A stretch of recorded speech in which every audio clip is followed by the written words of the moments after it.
and Ephraim, 42,000 Bnei Ephraim were killed. The Shibolet, code that they had to identify who was from Ephraim, and Yiftach's ignominious end, where he's covered Ba'are Gilad, that his limbs fell off and he was buried in multiple cities. So we're going to go through very quickly three Shoftim. Pasuk Chet, Vayishpot Achrav et Yisrael, Iftzan mi Beit Lechem. After Gidon is Iftzan from Beit Lechem. What does Rashi say? Zeh Boaz, and he quotes the Gemara in Baba Basra. Let's learn the Gemara in Baba Basra.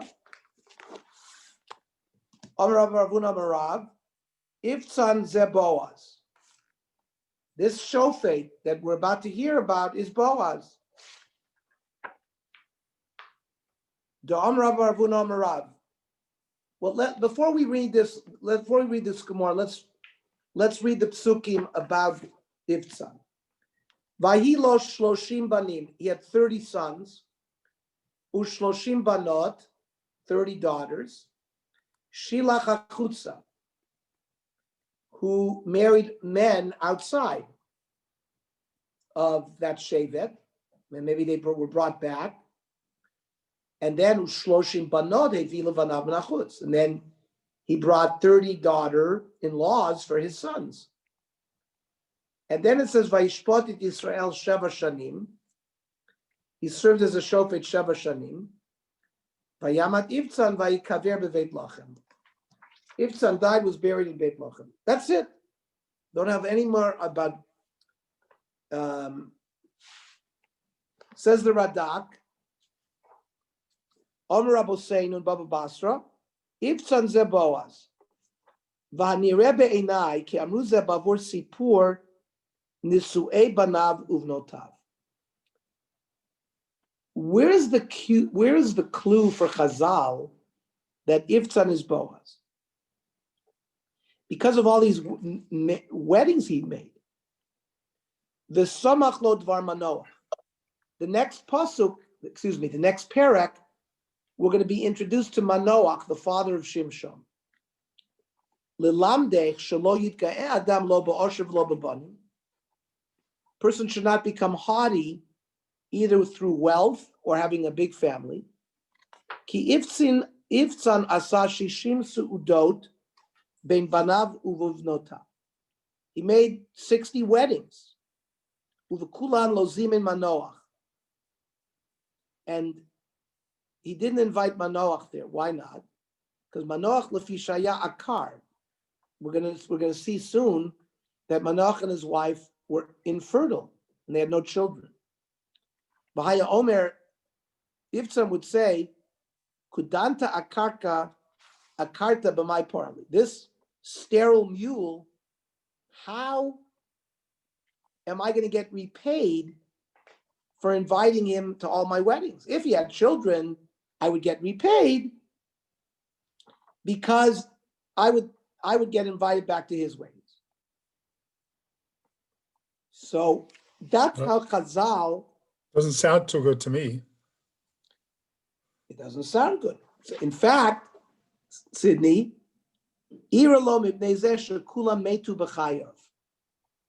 all of his children died in his lifetime.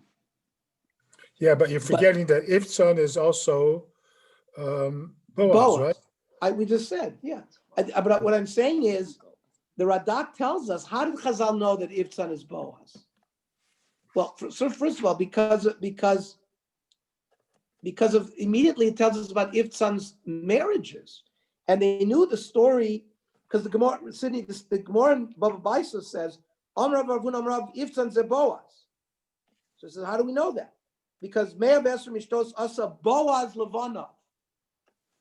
Gemara had a tradition that this was Boaz who made all these weddings, and he's the one who didn't invite because of this thing that he said, Lo Zimin es Bona.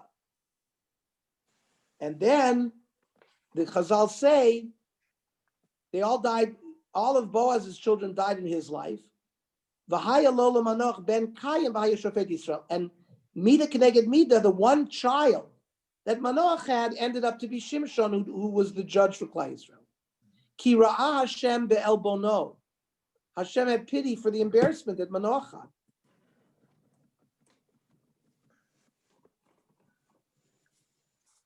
So he says, "V'tovu im Kabbalah Haisa Etzlam." He says it's good that they also had a Kabbalah that Ivtzan was Boaz. He says, "V'terach hapshat siper hakosim to say bonav nosav l'saper hatzlacha gdola." Radak says that the Pashut Pshat is that this guy was a very successful, wealthy man, to show how much hatzlacha he had. And he married them off in his lifetime, and those were good things. He himself, because of all of these milas, became a shofet because of that. But not all of Boaz's children died, because that's where David comes from. So the Gemara says, "Oilid Chad," which is the one that produced David. It's a different the Gemara brings the Medrash Kulan Mesu one except one, and not like the Radak brought that the one is Shimshon, but the Zarzir Echad is the one that eventually Oved, right? Oved, who was the father of Yishai, who was the father of David. But he actually was born after he died, because they say that he died right after he was with Rus. Right, that's what I'm saying. So he died. But all of his other children died before he died, according to his Chazal.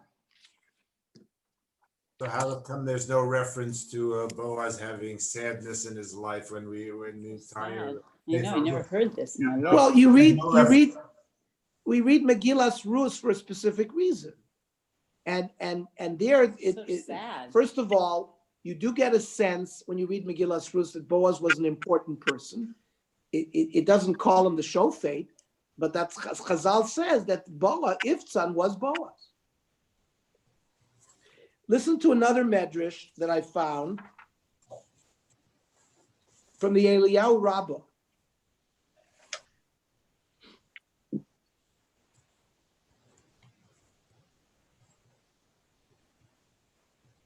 Vayilo shloshim banim. Bimei Yoshua bin Nun kiblu aliyam Yisrael ol malchut shamayim be'ava. In the time of Yoshua bin Nun, the Klal Yisrael got ol malchut shamayim. Leficha cherich HaKadosh Baruch Hu's panav lahen 300 shana b'mei shvot HaShoftim. Kadosh Baruch Hu was marich to some of the people that were there. Vason kitinokot shel beis Rabban u'chavonim al shulchan aviyim v'kovel lahem bracha shehi mida tova la'olam. Shneamar, it says in Yoshua Chabez, Vayvarchem Yoshua benched them, Vayishalchem Vayalchu Alolei, and they went back to their tents. Uminayin Tedel Chashekenu Tseilomad Migidon ben Yoash Umeivtzan Umeavdun ben Hillel Hapirat Shayab Otosha. It's Begidon Mau Omer Ulegidon Hayushiva Bonim Yotzei Recho. Be'ivtzan Mau Omer Vayilo Shloshim Bonim Shloshim Bonos. Be'ivdom Vayitim Arbaim Bonim Shloshim Bonim Rochum Al Shivim Yayorim. Almost implying that these people were there when they were benched by Yoshua. They lived long lives, almost 300 years. Or we would say that the bracha of Yoshua we can see was misgalgel to these people all the way from 300 years prior, even though maybe they weren't there at that time. Because we're going to see the next shofet has the same thing. It says, Vayamat Ivtzan Vayikaver B'Veit Lachem. Now, another clue that Ivtzan was Boaz, because where does the story of Boaz and Ruth take place? Beis Lechem. Takes place in Beit Lechem. So that's the other remez here. Then Pasuk Aleph, Vayishpot acharav et Yisrael elon hazvuluni. Vayishpot Yisrael 10 shani. Vayamat elon hazvuluni. Vayikaver ba'elon be'etz zvulun. We don't really hear much more about the Zvulunite. Then Pasuk Yud Gimel, Vayishpot acharav et Yisrael avdon ben Hillel Hapiratoni. This is Avdon ben Hillel.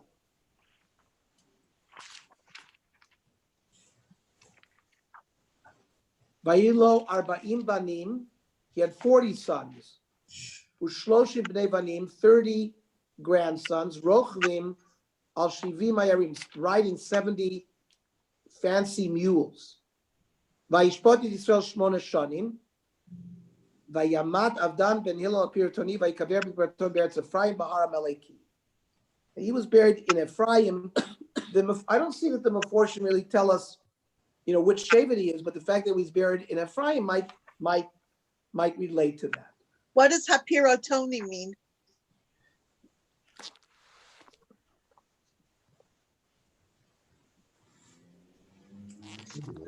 Some identify Piraton with the village of Farata, which is 10 kilometers west of Shechem, 4.5 kilometers northwest of the city of Emmanuel. Other claim that is the village of Farha, about 4.5 kilometers south of Ariel. So that's the name of the town, Piraton. Why is it important to know that they wrote 70 colts? Again, so it has to do, Hasipur, says the Radak, Hasipur Azeganken lo diatzlachato. It shows that he was a successful person. Shira'a banim uvanot uvnevanim gdolim anshim rochvim alayarim. Meirov ashram ugdulatam. Wealth, lo yitzrichim litasek b'malacha acheret uvavodat haaretz. They were so wealthy, all they could do is ride horses all day. and based on that, he was Nisman Shofet al Yisrael. So again, this goes along with the theme we've been discussing, that the quality, we're not talking about Ehud ben Gera anymore, or Otniel ben Knaz. These were great, either Tamid Chachamim. Remember, Otniel ben Knaz was Mafalpel, and Devorah was. We're not talking about that anymore. We're talking about Shoftim that were selected based on their success, material success, which we see it's already a Yerida Sadoros. We're going down as we go. The later Shoftim in the book of Shoftim are not the same quality of the Shoftim that we started off the Sefer with. So the previous one, though, must have been a plain guy, because they don't say anything about wealth by him. Well, we said it by Ivtsan. We also the next said one. it. And there was not the previous Shofet before Yiftach. Aharon ben Israel alone. We don't say nothing much about him. Just Elona didn't say anything. Exactly. Right. It just fills. It. Remember, we need to have a specific count of years because we're going to be exact. So we have to know. For example, in my classroom in Hillel, perhaps you had that same. We had a chart, and it had all the names of the Shoftim, and next to it was how many years they ruled for, because eventually we have to have 300. The Mishkan Shiloh stood for 369 years, based on They had it Chazal. for the Malachim also. Say again. They had it for the Malachim also. And they had it for the Malachim also. That was a different classroom because we learned Malachim later. So I remember it was a different classroom. Yeah. so, but we can infer that this Elon Abzuloni did not have any money. No, I wouldn't say that. It just we're not given the details about it. But the other two we were given the details about. Okay. What's their names? Now we're going to the next. Now we're Perek Yud Gimel, and the next 4 prakim are some of the most difficult prakim in all of Tanakh, because we're going to be learning about Shimshon and talk about a person that we're going to see Chazal praise Shimshon, but there's also denigration of Shimshon. And we're going to have to understand, how can we have a shofet? Remember, Shimshon's downfall is through women. The Plishtim women. Eventually, first it was the Plishtim women from Timnah, and then finally Delilah. So we're going to have to understand. Yaakov Avinu thought Shimshon was going to be the Mashiach. So we're going to learn a Radak and a Ralbag today, I think. Yeah, we'll try to do it today to give us a little understanding. We have a lot of info. We're going to spend, a few weeks on these prakim, and bit by bit we will unravel the mystery around Shimshon. By the way, those of us who grew up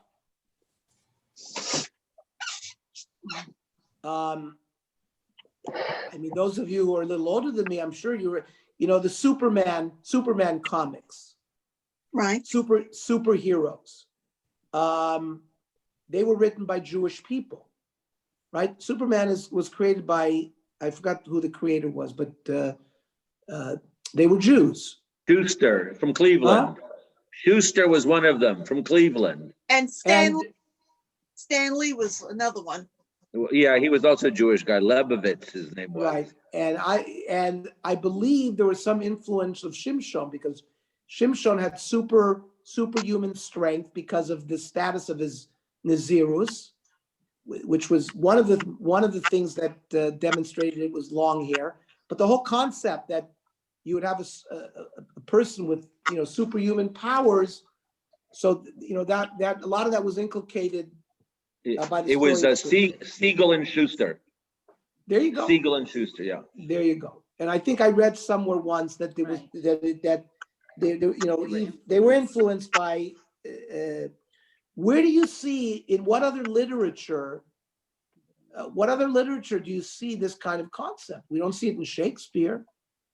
You don't see it. The ancient Greeks.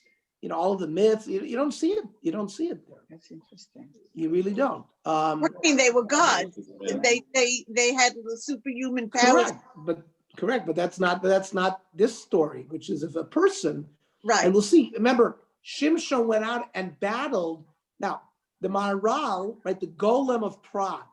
And some say, by the way, I've done some reading on this. Some say that these people who came up with the cartoons, they were also influenced by the Golem of Prague.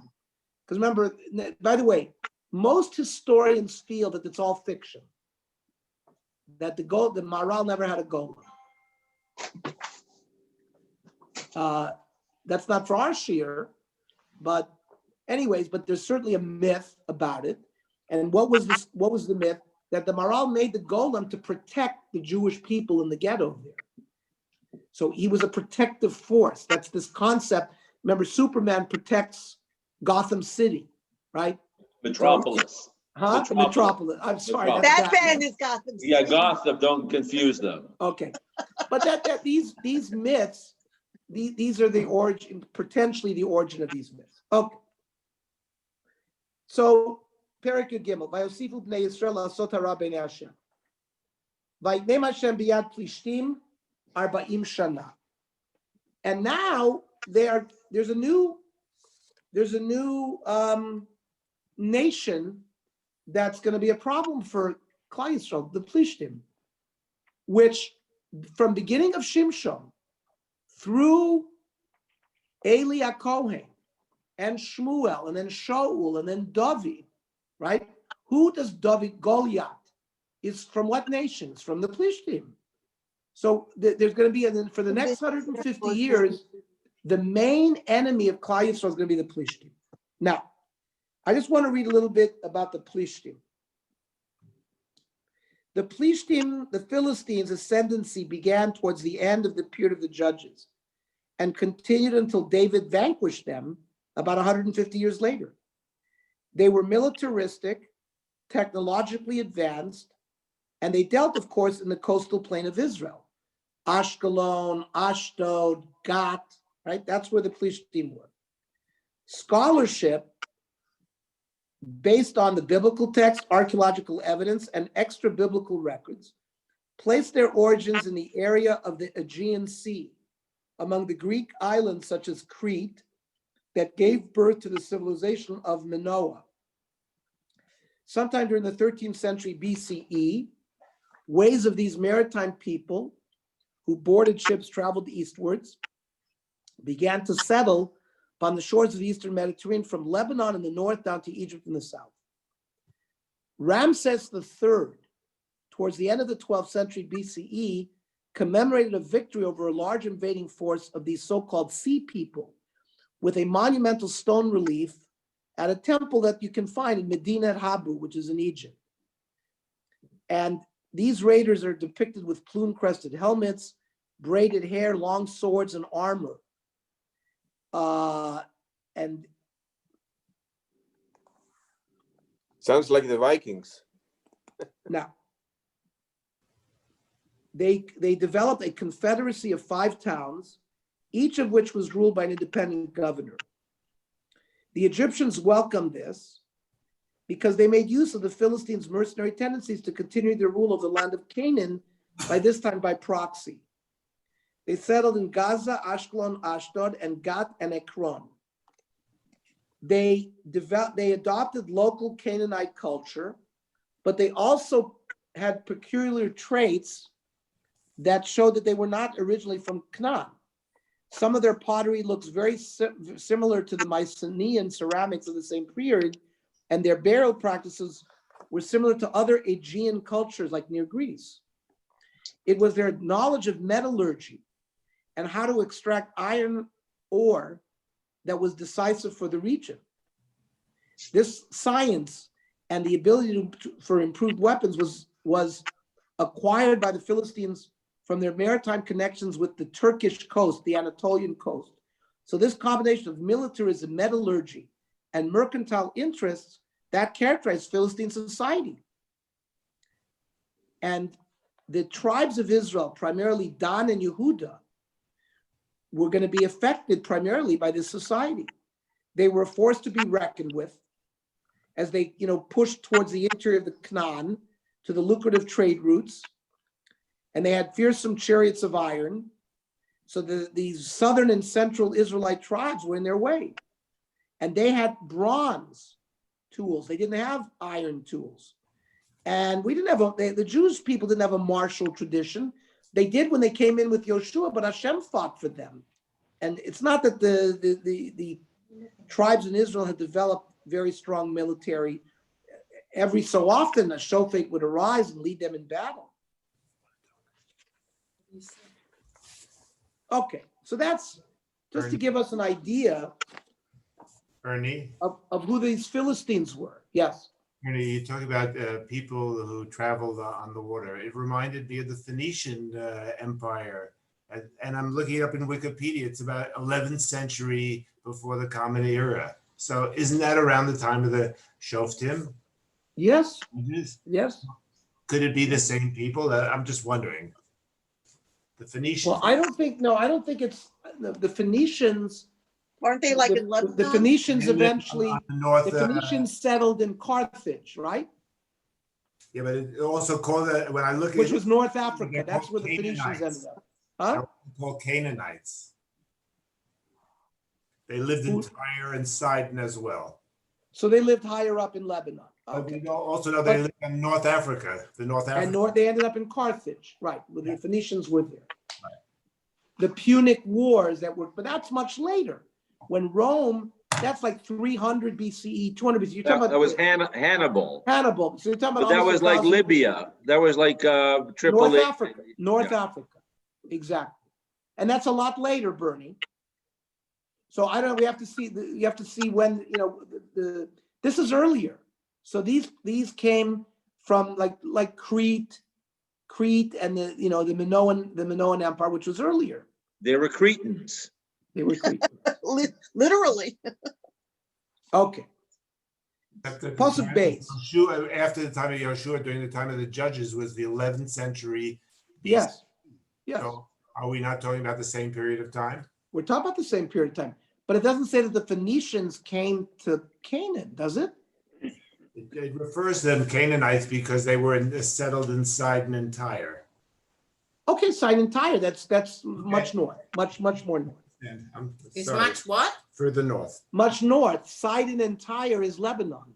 Yeah. Today, Tyre and Sidon is in Lebanon. Okay. Vayhi, this parak is laid as a haftorah. For Naso, For Naso, correct. Why? Because we're going to see that the Malach who comes to inform Eishes Manoach of the birth of Shimshon is going to give her instructions that Shimshon has to be a Nazir min abeten, that already from in utero, even the mother has to stay away from the things that the Nazir has to stay away from. So the Parsha where we are told about Naziris is Parshas Naso. So that's one of the reasons why we lay this Parsha on Parshas Naso. Vayish echad mitzara mimishpachat hadani ushmo Manoach. So there was a man in Dan. Remember, Dan was right next to Yehuda near the Plishtim. V'ishto akara v'lo yalada. His wife is barren and doesn't give birth. By the way, keep in mind that we have a tradition of a barren woman, right? Sarah was barren. Rivka was barren. Rachel was barren. Chana, right? The mother of Shmuel is barren. Isha Hashunamit, that Elisha, right, with Gehazi, right? She says, I don't want anything. B'toch ami ani yoshevet. And he also gives, and then the kid dies, and Elisha resuscitates the child, which we also have as a haftorah. Now, you notice most those women are named. Here we have a blank. We have Eishes Manoach. Now, the other thing to keep in mind, we know that Sarah, Rivka, Rachel, Chana, they all expressed terrible longing for a child. And they spoke to their husbands. Rivka and Yitzchak are discussing it, each one in their own corner. Rachel begs her husband Yaakov for children. There's all kinds of dialogue. Here, we're not going to see any of this. We don't see that the Eishes Manoach talks to her husband about it, nor do we see that she even davens. Just have to keep some of these differences in mind, and we'll try to resolve some of these. By the way, the Mechelta on this pasuk, Minayin she'areu HaKadosh Baruch Hu l'Moshe lifnei Moso av Shimshon b'Manoach.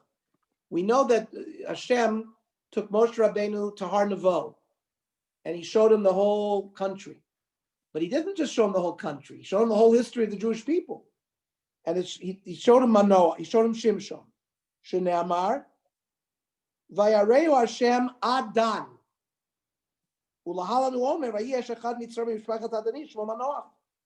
So according to the Medrash, the allusion there to Dan is really an allusion to Shimshon.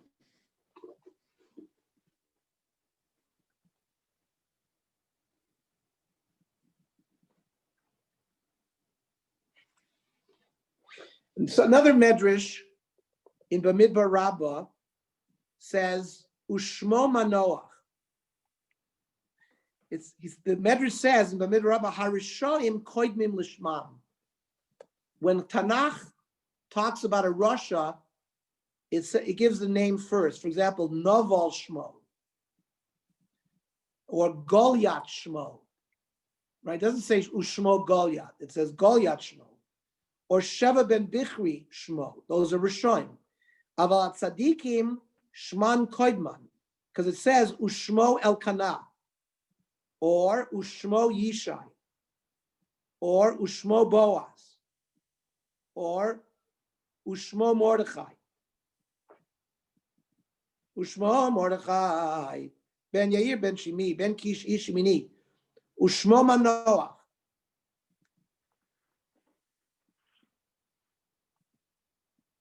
So the Musar Nevi'im says, Ein Shem Prati Lebal Chai. An animal doesn't have an individual name. Ki im la Adam bilvad. Only human beings have an individual name. V'zeu mishum dechol Adam va'Adam yesh lo chashivut b'fnei atzmo. Each human being has important chashivus on his own. The Hashem, a person's name, are a more ala chashivut shelo. It describes his chashivus. V'hatzadik doeg tamid ala chashivut shelo yoter mal gufo.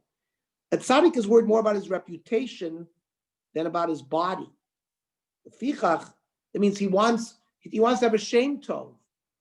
Lefichach tamid shmo kodem etzlo.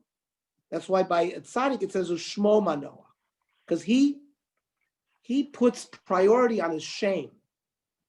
Aval harasha doi tamid al tovas gufo mitovas shmo. A rasha cares about his physical pleasures. Lefichach hu tamid kodem l'shmo. So the person's name comes before the fact that he doesn't care about his shame. He cares about his body. It's an interesting ha'ara here. When we have in it says ushmo manoach. we have in the Zmiras, Yonah Matzah Bo Manoach. It's really a resting place, but it's the same as his name here. Yeah, okay. But remember, that I think alludes to the Yonah that Noach sent out, and he didn't find Yes. resting place, right? So remember, he came back because it hadn't dried up. Well, it's interesting. His name is the same as that place. His name is exactly the same. I think we're going to mention something about that soon. Okay. Vayera malach Hashem el ha'isha. All of a sudden, the malach appears to the isha. Vayomer eleha hinena ata kara v'lo yaladet. You are barren. V'harit v'yaladet ben. You will become pregnant, and you will have children.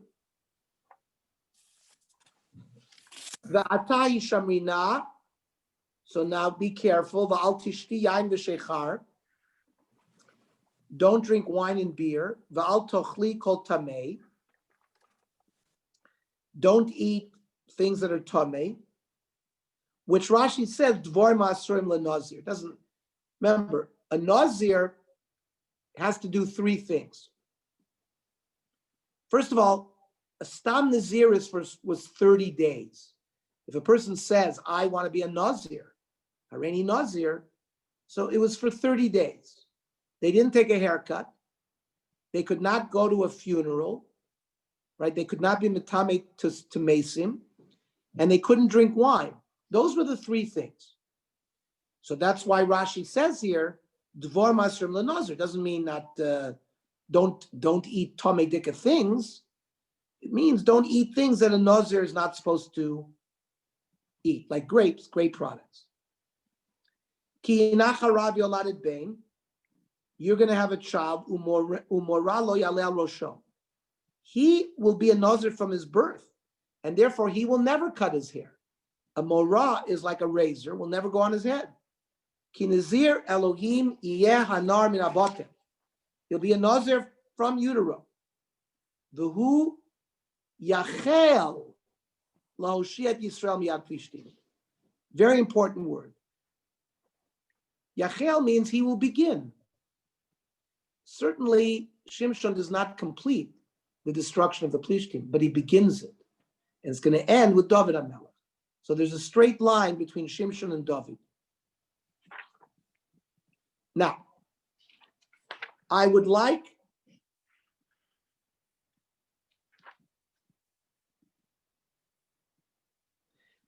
to read the Radak on this pasuk, Al tishti yain v'shechar.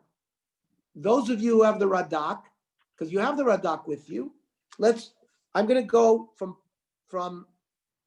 pasuk Dalid, but in the middle. It says Yesh litmoa. We have to wonder. Heich mishat siva alav abor yitaleh liot kedushato min habetem. Someone who Hashem commanded that his holiness has to start already in utero. Eich nitma bivnot ha'erilim. How did this Shimshon get stuck falling for all of these Philistine women? It seems to be from katzeh to katzeh. It's from one extreme to another. He's a nazir, but he's getting involved with women. What's going on here? Hanira bazeh. So first of all, it's an important yesod, says Radak. These are the three women. He says, don't for a minute think that he married shiksas. He didn't. He converted them. and they became Jewesses, and only then did he marry them. Ki chalila mishofet Yisrael umoshiam lihitchaten beplishtim. Chas v'shon that a shofet, somebody who is called Shofet Yisrael, married non-Jewish women. The over alav de lo titchaten bam. Asher hu chamur me'od, u'mevie et adam lidei kfira b'bor yitbarach v'talet, brings him to question Hashem. Kemosha amar ki asiret bin chai ma'acharai. If you marry a non-Jewish woman, she's going to take you away from the religion. Today they wouldn't be accepted. Say it again. Today the Geiros wouldn't have been accepted. They didn't cover their hair, trust me. Believe me, they were still friendly with their Philistine friends all the time. Hang on. But so first of all, we should know the Radak is saying there's obviously going to be opinions that Shimshon did not megayer the women. I'm saying even according to this opinion, Yes. So according to this opinion, he was megayer. That's what the Radak, and what's the Radak's source? Because we don't see that he was punished for this particular thing. In fact,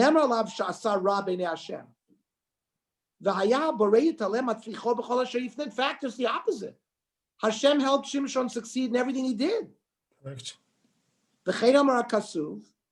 Ki me'Hashem hi, klomar, lekichato isha midnot lishtim me'Hashem hayta.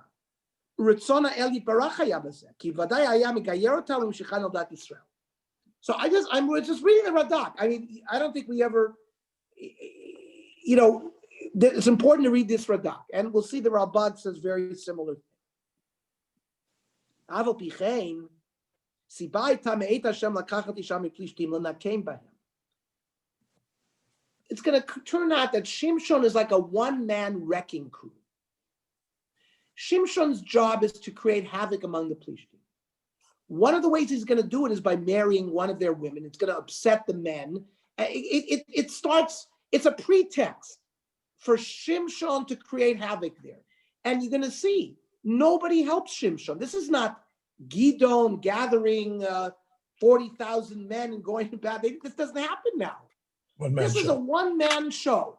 Shimshon goes and kills 1,000 with a jawbone of a chamor. And we'll see what Shimshon does. But it's a one-man show, and he's successful. And we'll see, this sort of brings uncertainty to the Plishtim. The Plishtim are riding high on their high horse. Come Shimshon, and that's this concept of Yacheh Eloh. He begins this process. Because Klal Yisrael are going to be dominated by the Plishtim, Shimshon is like the first shtoch. So my favorite sport was. What was that? No, go ahead. Nothing. Was that one of our people? No. Okay. Ki nira ki Yisrael sheboto ador lo hayu yirei Hashem kol kach. So first of all, the Radak says, Klal Yisrael at this time is not righteous enough to merit a complete victory from against the Plishtim. When we said that the Plishtim ruled for 40 years, that includes the time of Shimshon. Ki ma shamar katuv vayitnem Hashem biyad Plishtim 40 shana. Esrim shel Shimshon bichlalam. The 20 years of Shimshon is part of that.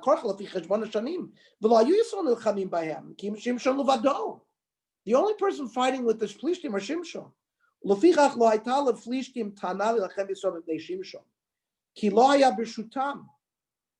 Shimshon wasn't going as a shaliach from one of the Shvatim. He's on his own. The implishtim haya shochein ba'od shaya meriah lehem u'miyatam oto gam ken hayu memilachem Yisrael. They stayed away. Leficha kishebikshu plishtim ibnei Yehuda. Later on, the plishtim are going to ask ibnei Yehuda kshalach l'sela etam. They're going to ask the Judeans to give Shimshon over to them. The story of the Adat Dvarim, the beehive in the belly of the lion. All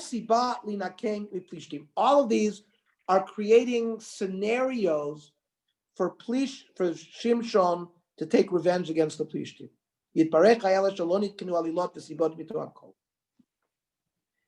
So the Radak then has to tell us, in the end, Shimshon is blinded, right? I'm not giving anything away. I mean, we're going to learn everything inside soon, but we know how the story ends, right? So, Aval Onesh, huh? We saw the movie. You saw the what's his name? Victor Mature. Victor Mature.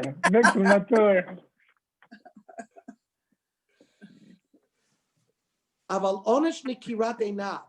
He was blinded. Lefisha Amar Vatishar Beinei Shimshon. It means he praised the women too much. The Omar Otakachli Kihi Yashra Beinai. He tells his parent, get her for me because she's nice looking in my eyes. Yidmeki Chashak Bali Liofya. The Radak says it looks like he was attracted by beauty. So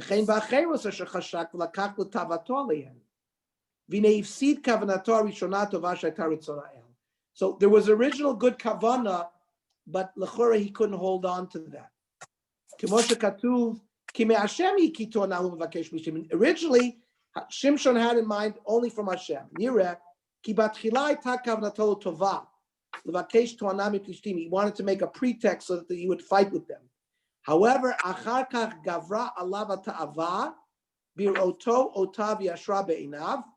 he did have desire.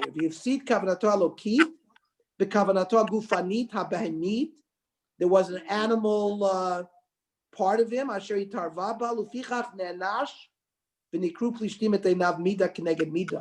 And that's why he was punished with his eyes. Because right? Rabotenu Zal Amru in Sota, Afal Gav Tichsiv Kim Hashemi, Ki Azam Liyabaso Yashu So'azav, Afal Pichen Azru Min Hashamayim V'Rakam Nikmatenav Miplishtim. So this is the beginning. Where's the Ralbag I wanted?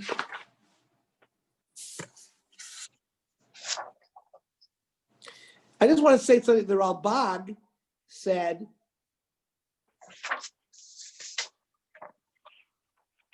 Oh, the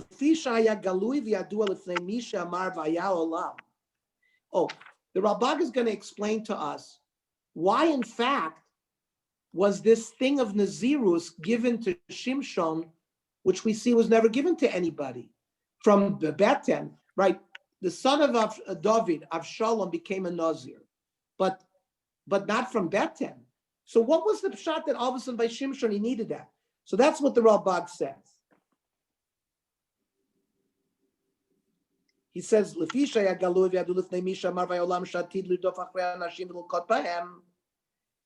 knows that Shimshon is going to run after women.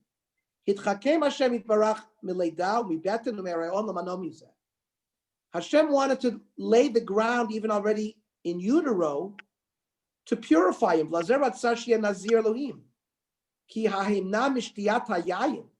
Staying away from alcohol. The Ralbag says this helps very much regarding immorality because we know people get drunk and we know cook, and that's why in Bracha Samach Gimel, Kol Aroes Sota Bekilkula Yazir Atzmo Min Hayayin. We know the story. We know in Parshas Naso, one parsha is soymech next to another parsha. What? The parsha of Sota, and then all of a sudden comes the parsha of Nazir. So the Chazal say, what does one have to do with the other? So if a husband suspected his wife of infidelity, he would warn her in front of two Eidim, I don't want you to sequester yourself with such and such person. That's step one. Step two Eidim had to come and say, you know what? We saw your wife enter in a room alone with such and such person.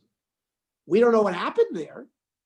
Meaning, if there were two Eidim who actually saw a wife commit adultery with another man, so they would come to Bezdin, they would give their edus, and the wife, that woman and the man would be put to death. That's a capital crime. That's punished with death. With definite edus, now it wasn't that easy to give that kind of testimony, because you actually have to see penetration. And we learned the Gemara that there's a very difficult thing to give edus for. But technically, that's what we're not talking about that by a sota. By a sota, it's just there's sequestration only. They went into a room alone. We don't know what happened in the room. So it's a suffix. But from that moment on, the husband's not allowed to live with his wife unless he takes her up to the base of Mikdash. They take the scroll, they dissolve it in water, she drinks it. And if she survives, in fact, because I'll say she has a baby boy through that process. She doesn't die, but if in fact it's true that she committed adultery, her stomach would explode, etc. So Chazal, the Gemara says there, people would become a nazir when they saw a sota brought. Why is that? Because wine leads to immorality. And therefore, you should be able to be a nazir, you want to be involved in a sota. So therefore, says the Ralbad,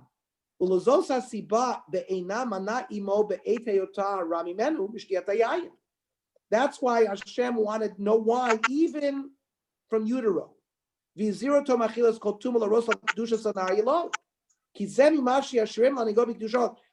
Rabbah says they were going to make Shimshon so kadosh, therefore he would be parush mehevle ha'olam ume'atavot ha'gufani. He would stay away from the pleasures of the flesh. He was told, don't cut your hair, which was a symbol of kedushaso. To stay away from sexuality. And that's what leads to superpowers. Rotzel Omar says the Rabbah Gidula Seyar. Right? They go hand in hand, like they would tell boxers not to engage in intimate relations. They would fight harder because I guess it's all sublimated, and the Ralbag is somehow saying that the Gidul Seir gives him the koach because he stayed away from Mishgal. Yidbarach Chidesh bo Gvura Nosefet Mipnei Nazirut Asher lo yichayva Gidul Seir lefi hateva. Normal hair growth wouldn't cause somebody to become superhuman strength. It was the combination with the Nazirus. We see that very clear. Shekvar Matzano Shetekef Shegulach. Once Delilah cuts her hair, Sar Kochu Mimenu. He was never the same. And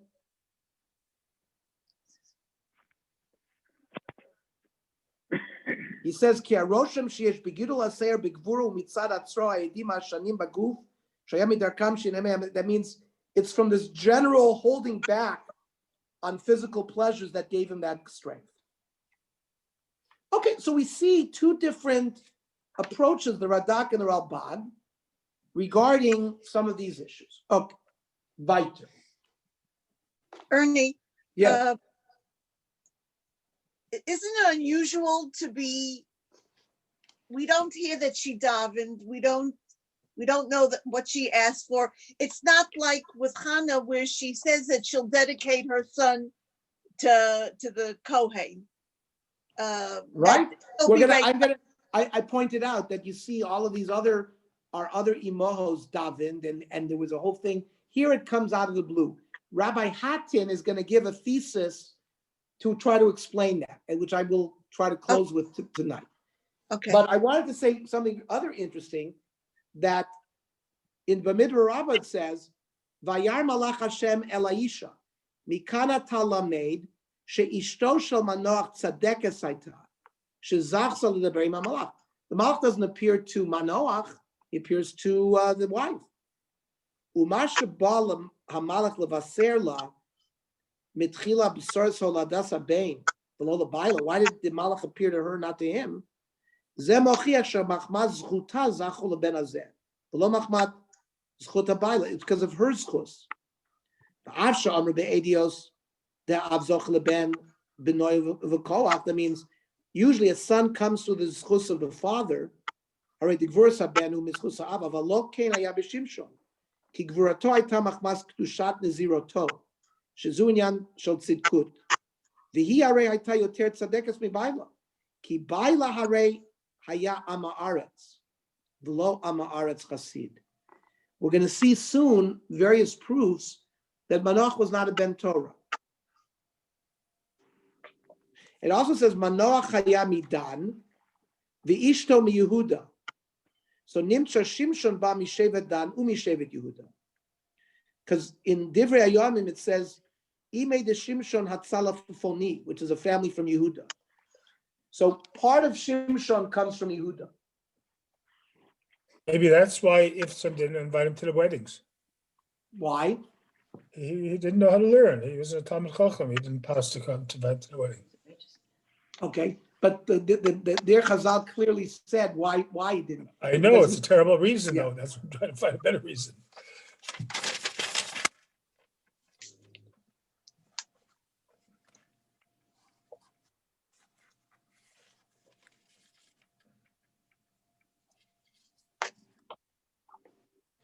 And by the way, that which the Ralbag said is really a Bamidbar Rabbah. It says, Kinazir Elokim yeh nar min haboten. Says the Medrash, Galui haya lefnei HaKadosh Baruch Hu sheshimshon haya holech achar einav. Lefichach, that means Shimshon was going to follow his eyes with women. Lefichach hiziru b'nazir shelo yeshos hayayim. Lefishayayim maybe lidei zima, immorality. Uma bizman shaya nazir halach achar einav. But ilo hayashose lo haya lo takona la'olam meirov shayrodef achar zima. That means the Naziris helped. That means if it wasn't a Nazir, it would have been much worse.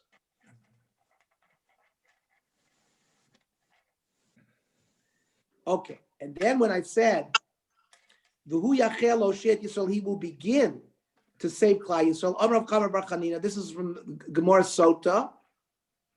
Uchal shvuato shel Avimelech. T'chsiv im tishkor li ulenini ulenechdi.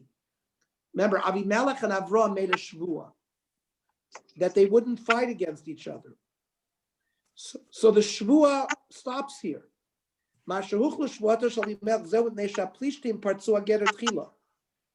Plishtim broke first. That means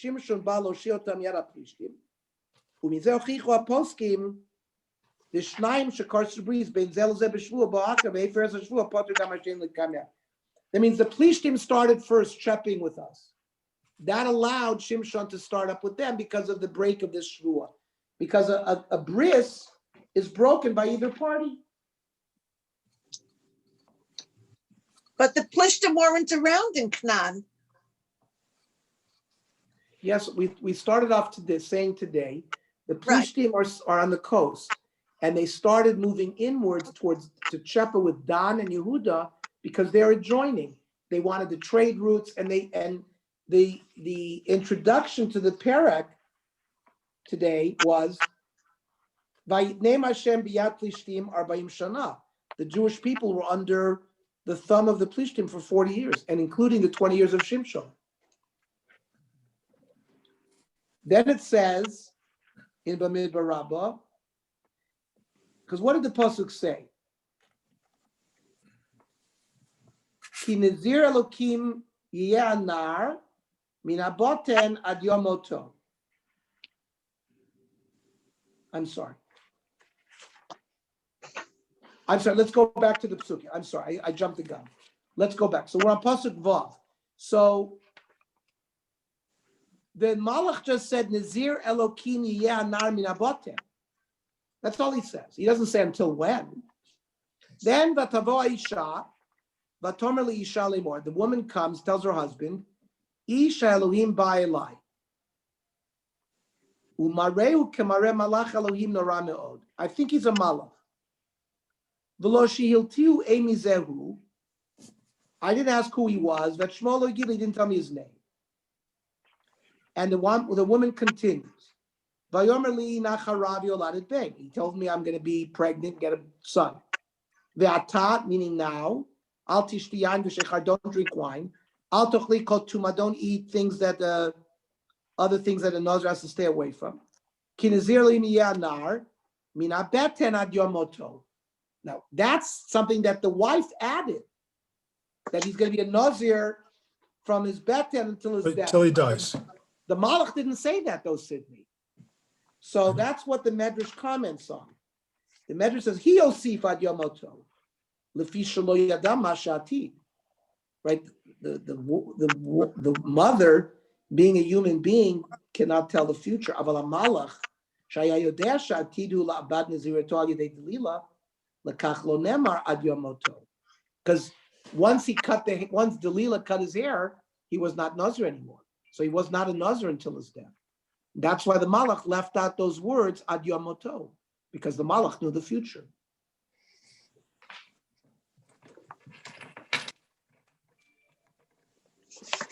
Pasuk Ches. Yeah. Pasuk Ches. Vayetar Manoach Lashem Vayomar. Manoach davens. Bi Adonai Ish Elohim Asher Shalachta, the Malach that you sent. Yavona od Eleinu v'yorenu manasel nara yulad. Please let him come again. Tell us what we should do with the child that's going to be born. Vayishma Elohim b'kol Manoach. Hashem listened. Vayavo malach loim od el Aisha. V'hi yoshevet basadeh. Umanoach isha ein ima. V'tamaher Aisha. V'taratz v'taged l'isha. Right? The woman goes and tells her husband. V'tomer elav hineni ra elai ish asher ba bayam elai. The malach is back.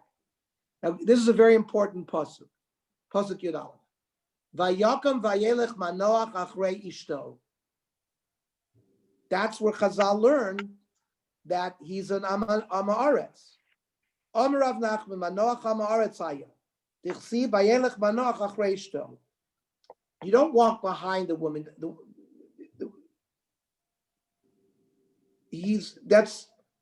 That's not what you're supposed to. He didn't know anything. You have to follow his wife because he mamish didn't know anything. Vayakam vayelech manoach achrei ishto. Vayavo la'ish, and they came to the malach. Vayomer lo ata ish asher dibarta l'isha vayomer ani. So back. By the way, the Gemara in Brachas Samech Aleph has this Gemara. On Rav Nachman Manoach Amaretz Yitzchak vayelech manoach achrei ishto. Maski Rav Nachman by Yitzchak Elameata. What about by Elisha? With the Isha Hashunamit. There also says Vayakam vayelech achareh. Hachanami achareh mamish. Did Elisha walk behind the woman? Ela achrei dvareh v'achrei atzata. No, he followed the words and the eitzah. Hachanami achrei dvareh v'achrei atzata. Amar Vashi. U'l'mayde kam Rav Nachman Manoach Amaretz afilu be'Rav Nami lokar. He never even went to cheder. Shenemar vatakam Rivka v'narotea v'terkavna lagmalim v'telachna achrei ish v'lo lifnei ish. A woman has to walk behind her husband, or at least on the side of her husband, not in front of her husband. There's a lack of tznius that way. So it's from this pasuk that all of the chazalim that say Manoach is Namaretz, that's what they base it on.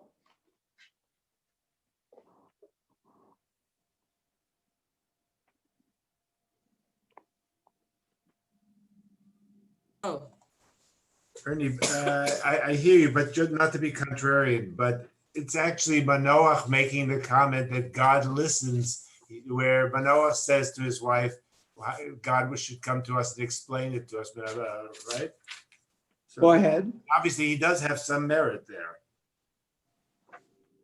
And he does. And Rashi says too, Achrei ishto achar atzata. Rashi tries to resurrect Manoach. Again, there seems to be a duality. You know, it's like Elisha also, they just followed her advice. And it's not, but you see it left a Roshem, because that's how Chazal view Manoach, through that prism. Ernie, By the way, one more thing, Johnny, one more thing, hold on to your thought. There's a Gemara in Brachas, and there's a Tosfos there, which describes a man who doesn't know how to read Hebrew, and the benching, he has to follow his wife. The wife has to say it over the benching, and he has to follow. And because he's an Amaretz, and it's very negative there as well. That's sort of the context that I learned this in. That it sounds like this wife was a tzadekis, and she merited the malach herself and all that. And Manoach, in relation to her, was not on the same madrega. and therefore the Chazal viewed him negatively. What do you want us to say, Johnny? In Yud, is it, yeah. This is, ותמהר אישו, והתורת ותגד לאישו. It's the same, it says Isho is feminine, and the other Isho is feminine. Shouldn't it say vataged leish? No, How come remember it's the same? Isha, It makes Johnny, Isha with a mapik hey, Isha, when it's referring to Isha with a mapik hey, that refers to her husband. So when we had those vatavoha Isha, that look at pasuk vav. There's a yud in there too. Vatavoha Isha, that the woman came. Vatomer li Isha lemor. That's with a mapik hey. She said to her husband. So Isha with a mapik hey refers to a woman's husband. A regular Isha without a hey, without the mapik and the hey, that refers to the woman herself. There's also a yud in La Isha. Yeah, but it doesn't have to be. That the yud doesn't have to be there. Sometimes you see Isha without the yud, but with the mapik hey. So we have many times in the Torah na'ara, mapik hey, or also the Isha could be Aleph Shin Hey Mapik without the Yud. That happens to be Mole, but it doesn't say that we learn anything from that. Okay, by the way, I didn't realize it's 9 o'clock. Listen, we're going to be dealing with Shimshon for about 4 weeks. So I think we made a good beginning in seeing a little bit of Shimshon, the Shimshon HaShofet, the positives, the negatives. And I think we'll have a lot more to say about Yeah, it. I just want to add a note. In the movie Samson and Delilah was played by Hedy Lamarr, who was born Jewish but converted to Catholicism when she married her first husband. She was married 6 times. Oh my But God. the movie was directed by Cecil B. DeMille based on a story by Zev Jabotinsky. Oh my God. Yeah, he translated from the Hebrew, and Cecil B. DeMille read that version. Really? According to Wikipedia, yeah, Jabotinsky wrote the story. Very interesting. Interesting, Very yeah. interesting.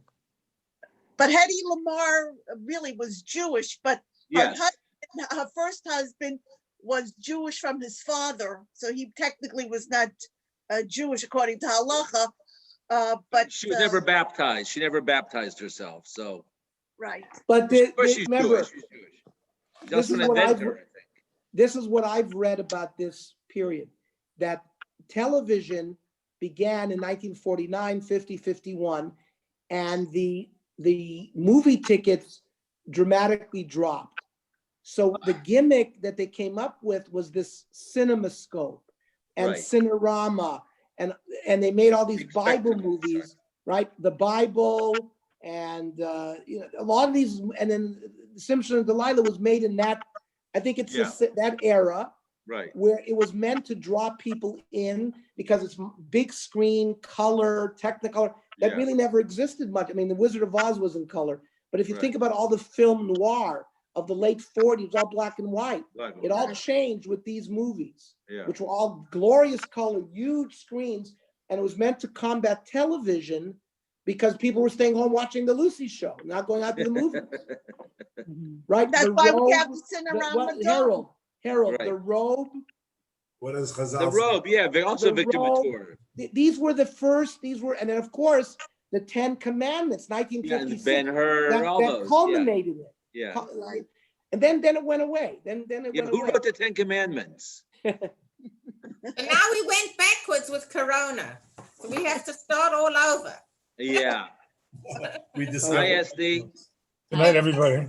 Hi, Next Hi. SD. And Take Refuah care. Shlema to Faggy. How does Faggy feel? Hi, Faggy. Say give regards to Ellie. Hi, Esty. See. Hi, hi, everyone. Oh, Thank Esther you. looks How you great. doing? It was an interesting year. Okay, good. Thank you. Very good. Thank Have a you. good week. Okay, good night. Good night. Good night. Bye.